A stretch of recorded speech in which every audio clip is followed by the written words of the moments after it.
할렐루야. 2025년 마지막 주일입니다. 이제 2025년도가 한 주간 남았는데 은혜롭고 안전하게 보내시기를 바랍니다. 자, 오늘은 우리가 성경에서 가장 많이 접하기도 하고 또 어떻게 보면 가장 많이 읽히는 본문 중에 하나가 오늘 읽은 창세기 12장 1절에서 4절 말씀인데, 이 말씀을 가지고 저와 여러분은 성도입니다. 거룩한 물이 예수의 피로 죄 씻음 받은 거룩한 물인데, 성도는 무엇으로 사는가? 자, 아브라함이 있었어요. 아브라함의 이름을 하나님이 아셨듯이 오늘 저와 여러분의 이름을 하나님이 아시고 하나님이 우리 이름을 부르시고 오늘도 하나님 만나는 자리에 저와 여러분 부르신 줄 꼭 믿으시길 바라요.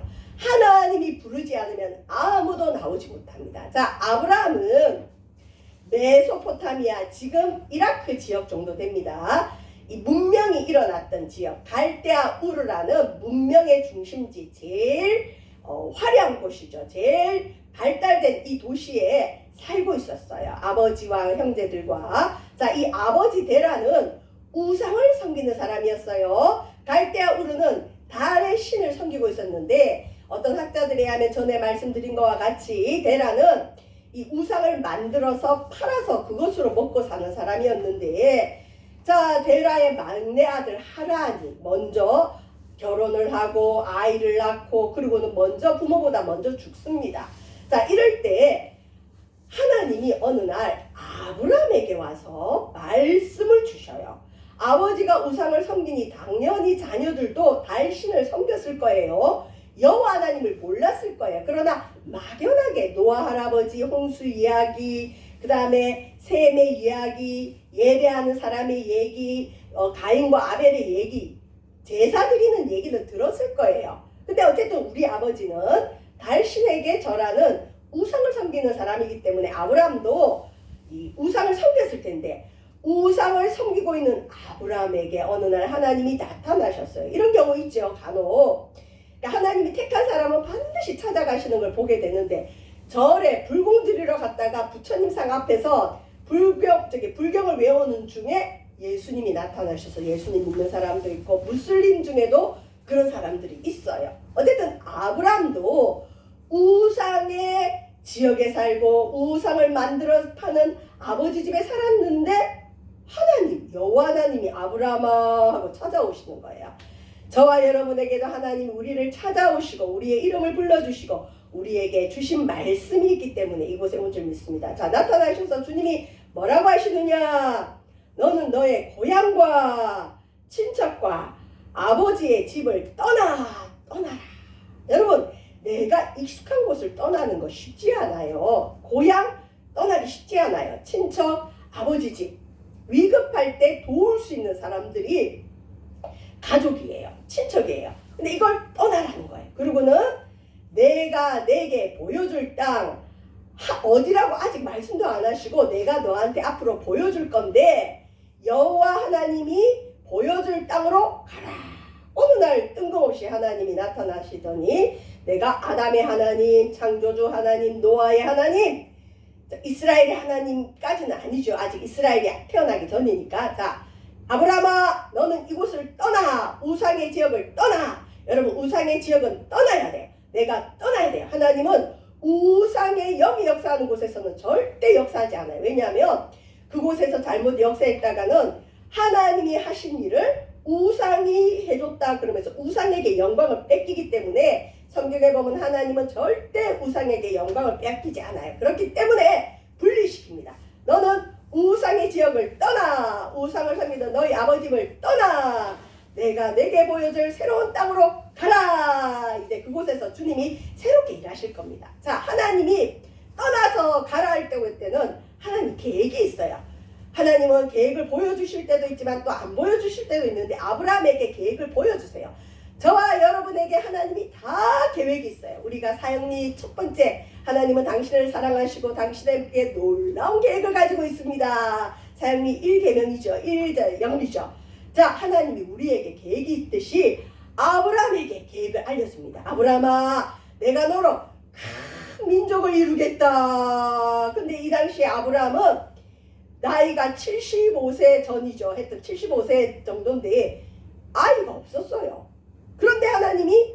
아브라함에게 내가 너에게 큰 민족을 이루겠다. 창세기 12장 2절 내가 너로 큰 민족을 이루겠다 말씀하셨어요. 근데 이게 이루어졌을까요? 이루어지지 않았을까요? 이루어졌어요. 이게 이루어졌기 때문에 오늘날 이스라엘 나라가 있어요. 구약 유다 나라 이스라엘의 이야기가 이 아브람 후손들의 이야기예요. 아브람부터 이스라엘이라는 나라가 생겼는데, 자, 이스라엘 나라로 하나님 계획이 이루어졌습니다. 또한 이 아브라함의 후손, 아브라함이 믿음의 조상인데, 자, 오늘날 예수님을 마음에 믿는 자들은 모두가 아브라함의 자손이에요. 이상하죠? 저와 여러분도 아브라함의 혈통으로 난 건 아니에요.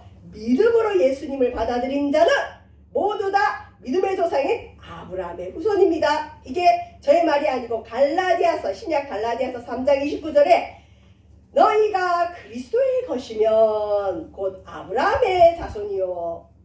저와 여러분 마음속에 예수님 계십니까? 그렇다면 저와 여러분은 그리스도의 것이에요. 하나님의 것이에요. 내 속에 예수님 계시면 저와 여러분도 아브라함의 자손. 그렇다면 오늘날 예수님을 구세주로 고백하는 모든 사람은 아브라함의 자손이요, 아브라함의 후손이요, 아브라함으로 이런 큰 민족입니다. 저와 여러분은 아브라함을 믿음의 조상으로 가진 하나님의 백성입니다. 하나님은 당신의 계획을 반드시 이루십니다. 자, 약속을 이루시는 하나님, 이 땅에도 신뢰가 굉장히 중요하죠. 약속을 안 지키는 사람은 안 믿어요. 사람들이 싫어해요. 근데 저 사람은 무슨 일이 있어도 약속은 지킨다, 자기 말은 지킨다, 그러면 그 사람을 믿죠. 우리 하나님을 우리가 믿는데 하나님은 거짓말 하시는 분, 약속을 안 지키시는 분, 우리를 실망시키는 분, 아니요, 하나님은 신실하신 분입니다. 민수기 23장 19절에 보면 이런 말씀이 있어요. 하나님은 사람이 아니시니 거짓말을 하지 않으시고 인생이 아니시니 후회가 없으시도다. 어찌 그 말씀하신 바를 행하지 않으시며 하신 말씀을 실행하지 않으시랴. 저와 여러분, 저는 말 바꾸는 사람을 제일 싫어하고 저도 가능하면 뱉은 말을 지키려고 노력하지만 전 제가 그걸 굉장히 잘한다고 믿었어요. 그런데 언젠가 교통사고 한번 나가지고 내가 잠깐 다친 적이 있었는데, 아이고 그 뒤로는 내가 했던 말을 기억을 못할 때가 있어요. 그래서 얼마 전에 했던 말을 제가 바꾸는 걸 제가 본 적이 있어요. 그리고 나이가 들면 자기 말에 책임을 못 져요. 혹시 여러분의 부모님이 또 직장의 상사가 말을 조금씩 바꾼다, 저분 원래 저런 분 아니었는데 하면 조금은 이해해 주세요. 나이가 들면 자기가 한 말을 기억 못할 수도 있어요. 그런데 우리 하나님은 나이가 많다고 말을 잊어버리는 분도 아니시고 인간이 아니시기 때문에 절대 실수도 안 하시고 거짓말도 하지 않아요. 하나님은 당신이 하신 말씀은 반드시 이루십니다. 신실하신 하나님, 하나님 한 번도 나를 실망시키지 않으시다. 하나님, 여러분 세상을 믿지 마시고 사람을 믿지 마시고 오직 약속을 지키시는 신실한 하나님을 믿으시길 바랍니다. 이게 하나님의 성품인데, 여러분 특히 기도할 때 하나님이 어떤 분인지 그게 하나님의 성품이라 그래요. 사람에게도 성품이 있지만 하나님에게는 신의 성품이겠죠. 하나님의 어떤 특성, 속성을 알고 믿고 기도하면 큰 역사가 있고, 마귀는 그걸 제일 싫어해요. 우리가 예를 들어서 어떤 기도를 할 때 하나님이 약속하신 게 있어요. 그런데 그게 자꾸 의심이 돼요.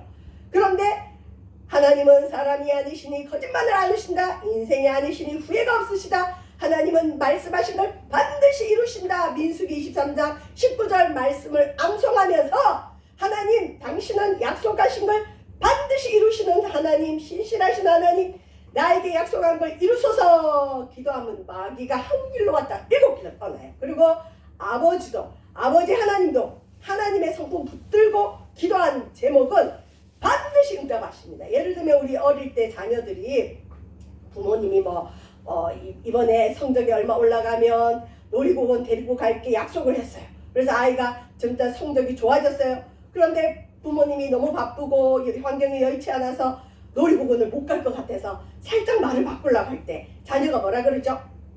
엄마 아빠가 약속하지 않았냐? 나에게 몇 점 이상 맞으면 놀이공원 간다 하지 않았느냐? 그러면 부모님 꼼짝없이 해줘야 되죠.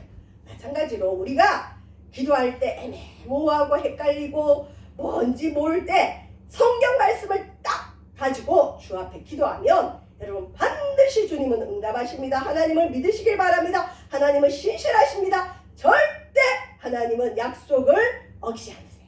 자, 아브라함에게 하신 약속이 세 가지인데, 첫 번째, 내가 너로 큰 민족을 이루게 하신다. 저와 여러분도 큰 민족의 조상이 되시길 바랍니다. 아브라함처럼 그 가문에, 그 나라에 앞으로 이룰 하나님의 백성들에게 믿는 자의 조상이 되시길 주의 이름으로 축원드립니다. 자, 1대라 그러죠. 우리 가정에 내가 제일 예수님을 먼저 믿고 있어. 나 혼자 믿고 있어. 이런 사람은 아브라함이에요. 아브라함. 그 사람은 믿음의 조상이에요. 그 사람에게는 하나님이 아브라함의 복을 주시는 줄 믿으시길 바랍니다. 1대 믿음은 힘은 들지만 아브라함에게 주신 모든 복을 그 사람에게 부어주세요. 저 여러분, 하나님은 우리가 전도한 사람, 또 우리가 기도하고 있는 사람, 우리로 인해 예수 믿고 복을 받을 사람, 내가 기도해주는 그 사람들이 나의 민족이에요. 여러분의 자녀예요. 여러분의 가족이에요. 한 가정에 한 사람은 껴있어야 돼요. 한 사람은 기도해야 돼요. 한 사람이 기도하는 이상 그 가정에 마귀의 역사를 막아줄 수 있어요. 아브라함을 택해서 하나님은 내가 너에게 큰 민족을 이루게 하겠다. 그래서 이스라엘 나라를 세우셨고 모든 믿는 자의 조상, 오늘날 우리의 조상이 되게 하셨어요. 두 번째, 하나님 무슨 약속을 했느냐? 메소포타미아에서는 데라 이름이 유명하면 하지 아브라함의 이름은 몰랐을 거예요. 그런데 아브라함아, 내가 네 이름을 창대하게 하겠다. 사람이 자기 이름 내려고 얼마나 여러분 많은 돈을 쓰는 줄 아세요? 자기 이름 하나 내보려고 홍보하는데 돈을 몇 천씩 몇 억씩 갖다 주는 그런 분들도 있고, 명함을 준비하고, 하여튼 자기 이름, 심지어 뭐 자기 이름에 건물을 짓기도 하죠. 자기 이름 창대하는 게 인간의 속성인데, 아브라함이 아무것도 안 하고 하나님 말씀을 따라가면 하나님이 아브라함의 이름을 창대하게 하신다. 그래서 오늘도 수천 년이 지난 이 시간 우리는 보도 듣도 못한 아브라함의 이름을 여러분이 듣고 있고, 우리는 또 아브라함 얘기를 하고 있죠. 자, 이 약속 이루셨습니다. 믿음의 조상 예수님의 족보의 대표자로 아브라함과 다윗의 자손 예수 그리스도의 계보라. 여러분 마태복음 1장 1절에 보면 예수님의 족보가 나오는데, 아담의 후손 예수 그리스도라 안 나와요. 노아의 후손 예수 그리스도라 안 나와요. 우상 숭배자 아버지를 가지고 있는 아브라함과 다윗의 자손 예수 그리스도의 계보라. 예수님의 족상으로 아브라함이 대표자로 나옵니다. 이름이 창대해졌죠. 저와 여러분은 예수님을 믿기 때문에 우리도 아브라함의 후손입니다. 또 세 번째, 너는 복이 될지라. 너는 복이 될지라. 이전 성경에는 너는 복의 근원이다. 자, 하나님이 이걸 어떻게 이루셨는지 보겠습니다. 이전 성경에는 복의 근원인데 좋기도 하고 무섭기도 하고, 하나님의 복을 받은 우리에게는 너무 좋은 말씀이지만 아직 하나님을 모르는 사람들은 저 사람들 좀 심하다 할 말씀이 이거예요. 너를 축복하는 자에게는 하나님 복을 내리고 너를 저주하게 자에게는 하나님이 저주하겠다. 자, 아브라함이 본토 친척 아비집을 떠나 자기 식구들 거느리고 여행을 가야 돼요. 저 이라크에서 이스라엘까지 먼 길을 가야 돼요. 그 길 가는 동안 강도를 만날 수도 있고, 자연재해를 만날 수도 있고, 도둑을 만날 수도 있고, 어려움을 겪을 수도 있어요. 두렵잖아요. 근데 하나님 뭘 약속했느냐? 네가 이 여행길을 가고 앞으로의 인생에 너를 축복하는 자에게는 내가 그 사람 복 줄게. 근데 만약 누군가 너를 저주하면 내가 그 사람 혼내줄 거야, 이 말이에요. 근데 이 말이 실제로 이루어집니다. 실제로 하나님은 당신의 백성, 자기 소유를 지킵니다. 자, 여러분 가정을 이룬 분들 아시죠? 가정의 가장은 무슨 일이 있어도 자기 가족들을 보호해요. 실제로 그 자녀나 그 가족이 잘못한 일이 있어도 끝까지 보호해요. 왜? 내 소유니까. 우리 가족이니까. 하나님도 한번 당신의 소유가 된 백성을 어떻게 보호하시느냐, 이게 복이에요. 보호하심의 복이 최고인데, 자, 하나님은 당신이 부른 주의 백성을, 당신 하나님이 손바닥에 있는지 없는지는 우린 모르지만 우리랑 비슷하게 생기셨으니까 어쨌든 하나님의 손바닥에 우리를 새겼대요. 오늘 우리 기도하신 우리 병환 성도님 손바닥에, 하나님의 손바닥에 당신의 이름이 새겨져 있어요. 그 정도로 하나님이 늘 지키시고 보호하세요. 이 손바닥을 손대려면 하나님을 건드려야 돼요. 못 건드립니다. 세상은 절대 못 건드려요. 그 다음에 보호하심의 복이 최고 복인데 여호와께서 그를 보호하시고 심지어 하나님 자기의 눈동자같이 지킨다. 여러분 우리 인간의 눈이 얼마나 보호를 많이 받고 있어요. 뭔가 잘못 딱 들어오면 눈꺼풀이 먼저 내려오죠. 눈썹도 있죠. 왜 그럴까요? 눈동자가 다치면 안 되니까. 하나님은 자기의 백성을 보호하시는데 어떻게 보호하시느냐? 눈동자같이 지키신다. 그래서 하나님을 세 번째가 제일 중요한 말인데 스가랴서 2장 8절에 보면 만약에 아브라함처럼 우상에 섬기다가 이제 하나님 음성 듣고 하나님 믿기로 결단하고 하나님 말씀 따라 나아가는 그 사람에게 하나님 어떤 복을 주시느냐? 누가 너를 범하려고 한다, 해하려고 한다, 해코지를 하려고 한다. 그러면 그것은 하나님의 눈동자를 범하는 것이다. 아이고, 제가 여기 계신 집사님 눈동자를 범할 수 있나요? 힘들어요. 저와 여러분이 하나님 택한 자라면 하나님 말씀 따라 아브라함처럼 순종한다면 아무도 못 건드려. 눈동자를 범하는 거다. 그러니까 눈동자같이 지키십니다. 이게 복이고요. 두 번째 더 큰 복이에요. 이거는 오늘날 언어로 얘기하면 자뻑 수준이 넘어가요. 땅의 모든 족속이 너로 말미암아 복을 얻을 것이다. 내가 하나님을 믿어요. 하나님 날 불렀어요. 내 마음에 예수님 계셔요. 그러면 나 때문에 이 땅이 모두 복을 받는데요. 자, 다르게 얘기하면 내가 속에 예수님 계신데 이 땅이 복을 못 받는다. 누구 책임일까요? 내 책임도 있는 거예요. 이 땅에 그래서 이 땅에 어려움이 오면 교회 책임이 있어요. 교회가 회개해야 돼요. 교회로 인해 땅이 복을 받는데 교회가 잘못되면 하나님 복을 거두십니다. 자, 저와 여러분 우리는 복의 근원입니다. 나 때문에 여러분의 가정이 복을 받고 나 때문에 여러분의 직장이 복을 받고 나 때문에 우리의 교회가 복을 받는 걸 반드시 믿으세요. 복의 사람이에요. 뭐 한 게 뭐가 있다고요? 없어요. 그냥 하나님 말씀 듣고 하나님 믿기로 결단하고 순종했더니 그냥 나를 복의 근원, 복으로 만드셨어요. 세상 모든 사람들이 하나님의 부르심을 받은 아브라함 때문에 복을 받는다. 여러분, 이게 성도의 힘이에요. 힘. 이게 성도의 자긍심이에요. 이거 없으면 안 돼요. 돈이 은행에 수억이 있다고 힘이 있는 게 아니라 나는 하나님의 복을 받은 자로 나 때문에 우리 가정이 복을 받고 나 때문에 우리 직장이 복을 받고 나 때문에 이 나라가 복을 받는다. 그 믿음이 있으셔야 돼요. 그래서 어디 가든 복의 사람으로 하나님이 인정해 주십니다. 그리고 여러분을 축복하는 자에게 그 사람에게 복을 줘요. 근데 여러분을 저주하는 자가 있으면 하나님 그 사람에게 저주를 내립니다. 절대 봐주지 않아요. 자, 오늘날 성도의 부르심은 어떤 게 있을까요? 나로 인해 우리 가정이 복을 받고 있습니까? 나로 인해 우리 직장이 복을 받고 있습니까? 나로 인해 이 민족이 복을 받고 있습니까? 여러분, 나로 인해 다른 사람이 복을 받고 있는지 한번 점검해 보시기를 바랍니다. 자, 창세기 12장 4절 하나님이 이 약속을 주니까 아브라함이 귀가 쫑긋하잖아요. 나에게 복의 근원이 되게 하신다고? 나를 큰 민족을 이루게 하신다고? 내 이름을 창대케 하신다고? 나 때문에 모든 민족이 복을 받는다고? 아유, 그러면 내가 이 여호와 하나님을 따라가야지. 우리 아버지는 비록 달신을 섬기지만 나는 노아의 할아버지의 하나님을 들었어. 나는 아담의 하나님을 들었어. 나는 에노스가 예배드린 걸 들었어. 나는 하나님께 제사드리는 여호와의 백성이 될래. 나는 내게 말씀하신 여호와의 말씀을 따라갈 거야. 그리고는 이에 아브라함이 여호와의 말씀을 따라갔고 조카 롯도 그와 함께 갔으며 아브라함이 카라안을 떠날 때 75세였다. 자, 그 다음에 히브리서 11장 8절에 보면 아브라함이 떠날 때 뭐 동서남북 어디로 가야 할지 알고 떠난 건 아니에요. 히브리서 11장 8절에 뭐라고 되어 있느냐? 믿음으로 아브라함은 부르심을 받았을 때 순종하여 장래 유업으로 받을 땅에 나아갈새 갈 바를 알지 못하고 나아갔다. 예를 들면 여러분의 남편이 어디 가자 그러는데 부인이 어디로 가는데요? 물었는데 그냥 따라와. 알려주지 않으면 답답하잖아요.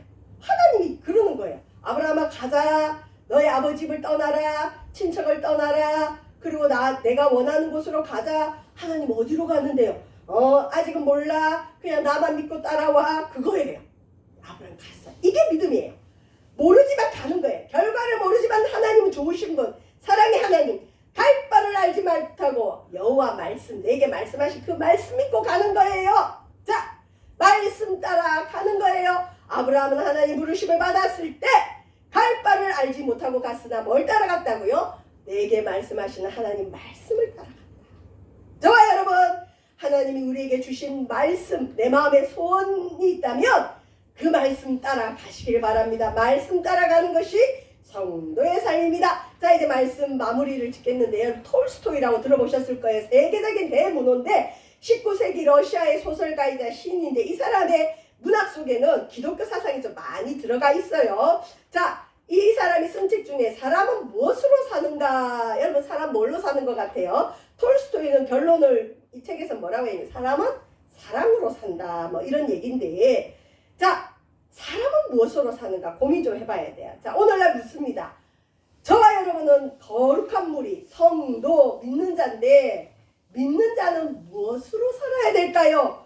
성도는 무엇으로 살아가야 될까요? 세상은 이야기합니다. 돈으로 살아가야 된다. 돈이 있어야 된다. 돈이 최고다. 만몬주의죠. 만몬주의. 돈을 신으로 섬기고 살아가요. 성도가 돈으로 살아야 되나요? 그건 성도가 아니에요. 자, 정체성이라 그러거든요. 내가 누군가 정체성.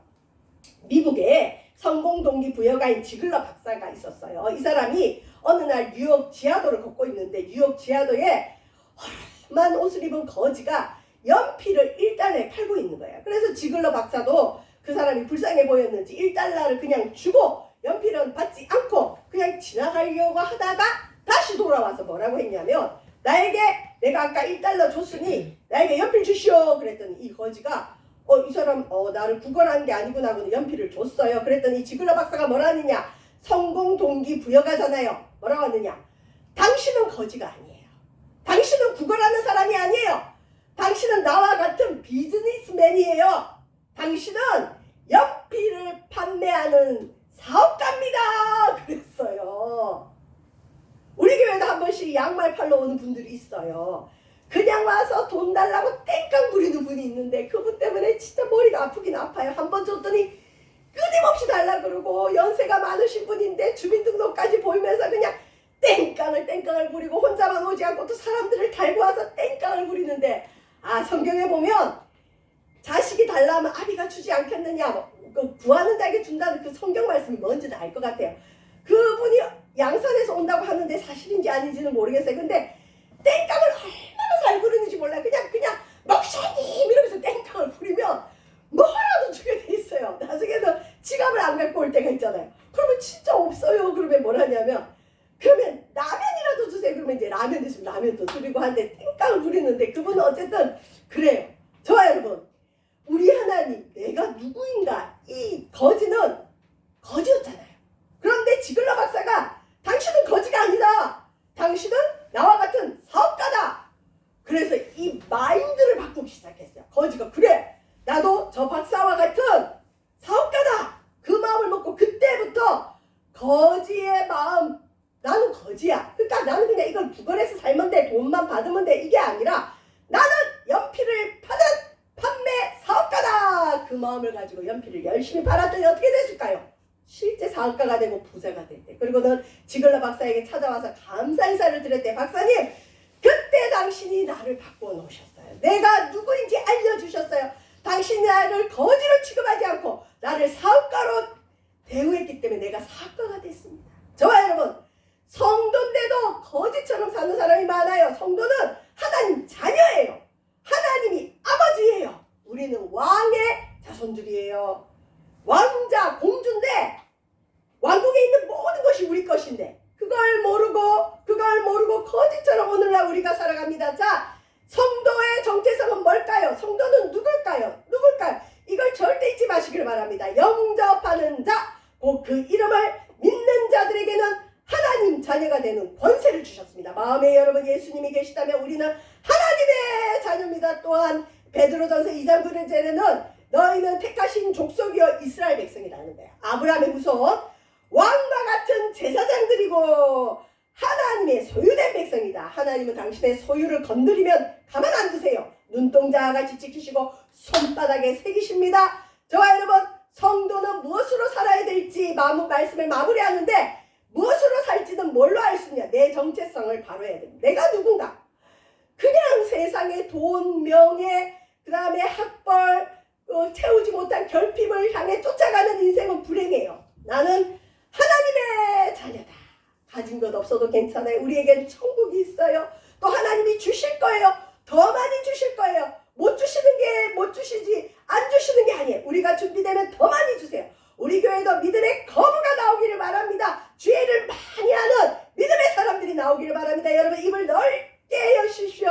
하나님이 채우십니다. 저와 여러분은 택하신 족속이고 왕같은 제사장이 되고 하나님의 소유된 백성입니다. 꿈을 가지시기를 주의 이름으로 축원드립니다. 우리는 하늘나라에서 빛날 주의 백성입니다. 자, 그렇다면 이제 하나님의 자녀로 우리는 어떻게 살아야 될까요? 무엇으로 살을까요? 당연하죠. 말씀 따라 삽니다. 너무나 당연한데 말씀 따라. 아브라함이 하나님의 음성을 듣고 뭘 따라갔다고요? 내게 하신 말씀. 여러분, 새해에 이제 또 하나님 말씀을 주실 거예요. 제비뽑기에서 말씀을 뽑는데 이걸 그냥 점치듯 뽑으면 안 돼요. 기도하고 하나님 올해 새해에 내게 어떤 말씀 주시겠습니까? 기도하고 말씀 받고 또 그 말씀대로 살려하고 설교 때 주시는 말씀 가지고 살고 여러분 매일의 성경을 읽으면서 나에게 주시는 말씀 따라 사시길 바랍니다. 마지막으로 성도는 복의 근원으로 살아. 나는 복 받은 자야. 나는 복이야. 힘드시면 여러분 친구 만나서 이렇게 얘기하세요. 특히 안 믿는 친구가 있으면 나는 복된 사람이야. 나는 하나님을 믿기 때문에 나는 복의 근원이야. 친구들이 네가 예수님을 믿더니 미쳤구나 그럴 거예요. 여러분, 저 여러분은 복의 사람입니다. 오늘 집에 가셔서 예배 안 나온 인간들이 있으면 집에 가서 얘기하세요. 당신은 나 때문에 복 받는 줄 알아. 그러세요. 왜? 내 속에 하나님 계시니까. 집에 가셔서 예수 안 믿는 부모님과 동생과 가족들에게 당신은 나 때문에 복을 받습니다. 얘기해 주세요. 너를 축복하는 자에게 내가 복을 내리고 너를 저주하는 자에게 내가 저주하리니 땅의 모든 족속이 너로 인하여 복을 받으리라. 예, 맞습니다. 나는 무엇으로 살아갑니까? 여러분, 2025년을 무엇으로 살아왔습니까? 걱정 근심으로 살아왔습니까? 돈 보고 살아왔습니까? 명예 보고 살아왔습니까? 결핍으로 살아왔습니까? 이제 2026년 우리는 아브라함의 후손으로 무엇으로 살아가야 될까요? 첫 번째, 정체성을 분명히 해야 됩니다. 거지가 거지의 정체성이 있을 때는 거지로 살다 거지로 죽어요. 거지 취급받습니다. 그러나 지글러 박사의 말 한마디로 옆에 파는 거지가 판매 사업가가 된 것처럼 영접하는 자, 예수의 이름을 믿는 자들에게는 하나님 자녀가 되는 권세를 주셨다. 나는 하나님 아들이다. 육신의 부모는 다 책임 못 져요. 육신의 부모도 죄인이고 연약하기 때문에 부모도 처음이기 때문에 다 못해요. 실수도 하고 또 우리에게 상처를 줄 수도 있고 부족해요. 연약해요. 어떤 부모는 없는 게 나을 정도로 모자란 부모도 있어요. 그러나 우리 하나님은 완벽한 아버지세요. 우리 하나님은 당신의 자녀, 당신의 소유를 반드시 책임지십니다. 저와 여러분은 마음에 예수님을 구세주로 영접했다면 성탄절의 의미를 분명히 한다면 하나님의 자녀로 살아갑니다. 하나님의 자녀의 특징은 뭘까요? 세상과 비교하지 않아요. 세상은 저렇던데 저 사람은 나보다 못한데 더 잘 사네. 저 사람 예수 안 믿는데 더 부자네. 그런 거 아니에요. 그런 거 아니에요. 우리는 하나님의 자녀의 정체성. 그 다음에 성도는 무엇으로 살아갈까요? 목표가 분명해야 됩니다. 우리는 이 땅에서 잘 될 뿐만 아니라 천국에 갈 사람인데 우리의 목표는 천국 가는 그날까지 하나님 말씀 따라간다. 하나님 말씀 따라가려면 어떻게 할까요? 말씀 읽어야 돼요. 들어야 돼요. 믿음은 들으면서 나요. 아무리 내가 하나님 믿는다 해도 설교 듣지 않고 말씀 자리 나오지 않고 예배 드리지 않으면 믿음 잘할 수가 없습니다. 누가 믿음이 잘할까요? 좋을든 말든 어쨌든 주의 집에 와서 예배 드리고 말씀 자리 있는 자가 믿음이 잘하는 거예요. 믿음은 들으면서 나기 때문에 안 들으면 안 잘합니다. 말씀 따라가려면 믿음의 말씀을 들어야 됩니다. 읽어야 됩니다. 말씀 실천해야 됩니다. 이게 우리의 목표입니다. 그 다음에 나는 복의 근원이다. 나는 축복권을 가진 사람이다. 내가 복을 주는 자에게는 하나님 복을 주고 내가 저주하는 자는 저주받는다. 그걸 알고 계세요. 그래서 성도는 함부로 누굴 저주하면 안 돼요. 오히려 돌려서 축복의 말로 해서 그 축복을 그 사람이 받을 그릇이 안 돼. 그럼 그게 나한테 와요. 근데 내가 누군가를 저주해버렸어. 근데 그 사람이 그 저주를 받을 그릇이 안 돼요. 저주 받을 일이 없어요. 까닭 없는 저주는 참새에 떠도는 것과 같다. 그러면 그 저주가 누구에게 올까요? 나한테 와요. 그러니까 우리는 어디가 좀 복을 전하는 믿음의 사람 되시기를 주님의 이름으로 축원드립니다. 기도합니다. 하나님, 우리는 아브라함의 후손입니다. 우리는 무엇으로 살아갑니까? 나는 하나님의 자녀다. 나는 하나님 나라의 왕자와 공주다. 왕같은 제사장이다. 이 정체성으로 세상을 이기며 살아가게 하시고 세상에 주눅들지 않게 하시고 세상과 비교하지 않게 하시고 세상 레벨로 자신을 주님 감매기지 않게 하시고 하나님 자녀로서의 정체성이 분명하도록 도와 주시옵소서. 우리는 하나님 말씀을 따라가야 됩니다. 2025년을 마무리하고 2026년 예배의 자리, 말씀의 자리, 말씀을 들음으로 믿음이 자라옵나니 주여 말씀 따라가는 믿음의 자녀 되어지게 하시고 우리는 복의 근원임을 잊지 않게 하시고 누구를 만나든 어디에서든 늘 복을 전하는 믿음의 사람 되어지도록 인도하소서. 오늘도 우리 때문에 이 나라가 복을 받게 하시고 우리 가정이 복을 받게 하시고 이 민족이 복을 받게 하시고 우리 교회가 복을 받아 누리게 하여 주옵소서. 감사드리며 예수님 이름으로 기도합니다. 아멘.